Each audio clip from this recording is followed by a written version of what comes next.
The waters of Lake Victoria shimmered under the blood-red sunset, its surface still as glass.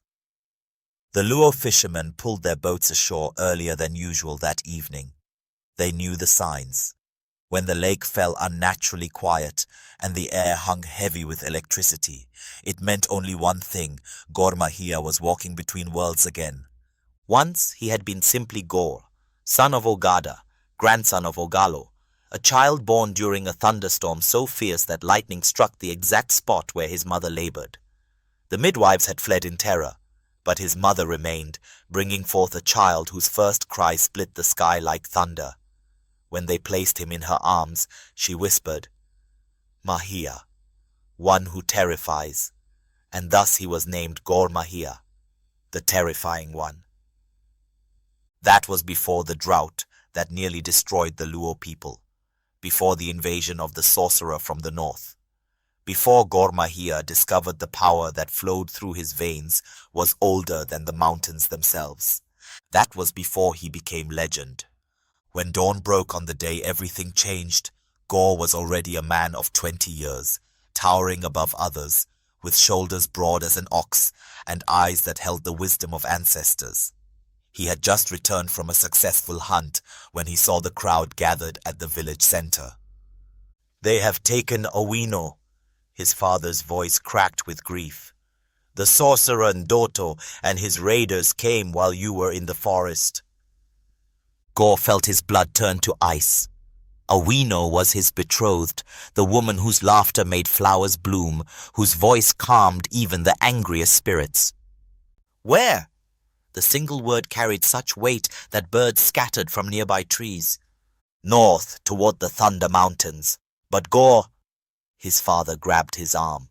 "This is no ordinary enemy. Endoto commands dark magic. He takes our women and children for blood sacrifice to feed his power." Gor's hands tightened on his spear. Then his hunger will soon be satisfied, with his own blood. As he turned to leave, old Ajwang, the village medicine woman, stepped from her hut. Her eyes, clouded with cataracts, somehow found his face unerringly.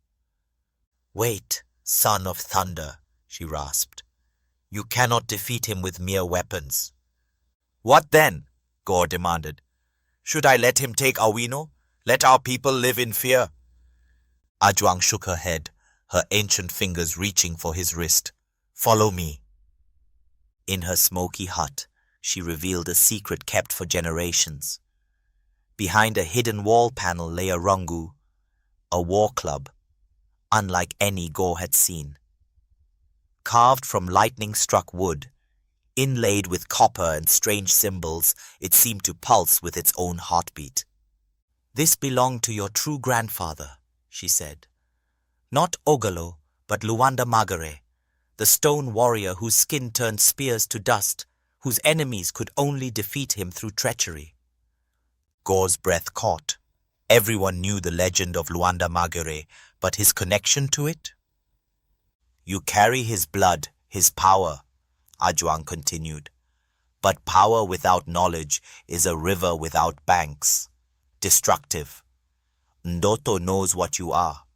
That is why he took Owino, to draw you out, unprepared." "What must I do?" Gor asked, suddenly humble before the weight of this revelation. Ajwang's gnarled fingers traced the symbols on the rungu. "The weapon is nothing without the knowledge. You must undergo the ritual of 7 nights. To rush now would mean death, not just yours, but Owino's as well." 7 nights. Every moment was torture, knowing Owino was in Endoto's clutches. But Gor submitted to Ajwang's teachings. Each night, under skies crackling with distant lightning, she revealed ancient secrets. How to draw power from the earth. How to move between the world of flesh and the world of spirits. How to make the thunder answer his call. On the 7th night, Ajwang cut Gor's palm, letting his blood drip onto the rungu. The symbols flared blue, then sank into the wood as if they had never been there. "Now," she said, "you are ready to face what comes." The journey north took 4 days. Gor traveled alone, the rungu strapped to his back, his body painted with protective symbols. As he entered the territory of the sorcerer, the land itself seemed diseased. Trees twisted into unnatural shapes, water stagnant and foul, no birds singing. He found Endoto's settlement atop a flat mountain, surrounded by a wall of sharpened stakes adorned with human skulls. Guards patrolled with vacant eyes, men whose souls had been partially eaten, leaving them as little more than walking corpses.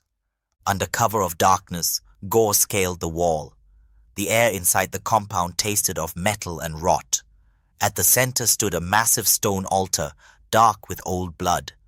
Beside it rose Endoto's dwelling, a structure of bones and hides that seemed to breathe in the moonlight. As Gor moved toward it, a figure emerged from the shadows. It wore the shape of a man, but its movements were wrong. Too fluid, too precise. Its eyes gleamed yellow in the darkness. "The Thunder Child comes at last," it said, its voice like stones grinding together. "I have waited for you." Endoto was tall and gaunt, his skin covered in ritual scars that writhed like snakes. From his neck hung a necklace of human fingers. "Where is Awino?" Gor demanded. Endoto's smile revealed teeth filed to points. "Alive, for now. Her blood is powerful, the blood of a woman who would bear the child of Luanda Magere's line. But your blood," he inhaled deeply, as if smelling something delicious, "your blood will make me immortal." "Release her," Gor said, "and I will let you live." Laughter erupted from Endoto's throat, an inhuman sound that made the ground tremble. "You still do not understand what you face, child." With a gesture, Endoto summoned his guards, 20 men with empty eyes and weapons raised. "Kill him! Bring me his heart still beating." The guards attacked with unnatural coordination. Gor drew his rungu, feeling the power surge through his arm. As the first guard reached him, Gor struck, not to kill the enslaved man, but to free him. The rungu connected with the guard's chest, and blue light flashed. The vacant look in the man's eyes cleared momentarily before he collapsed.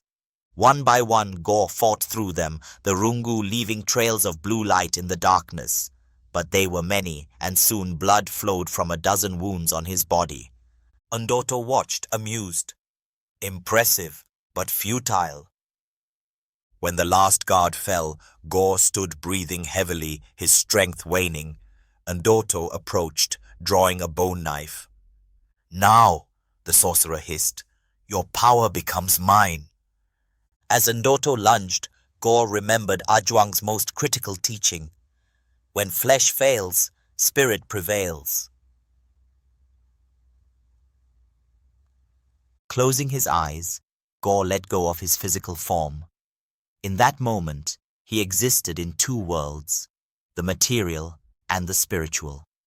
In the spirit world, he saw Endoto's true form, a writhing mass of shadow and hunger, ancient beyond reckoning. But he also saw something else, thin strands of light connecting Endoto to his victims. One such strand led to a small hut behind the altar. Awino. In the physical world, Endoto's knife pierced Gor's shoulder. Pain flared, but Gor held his concentration.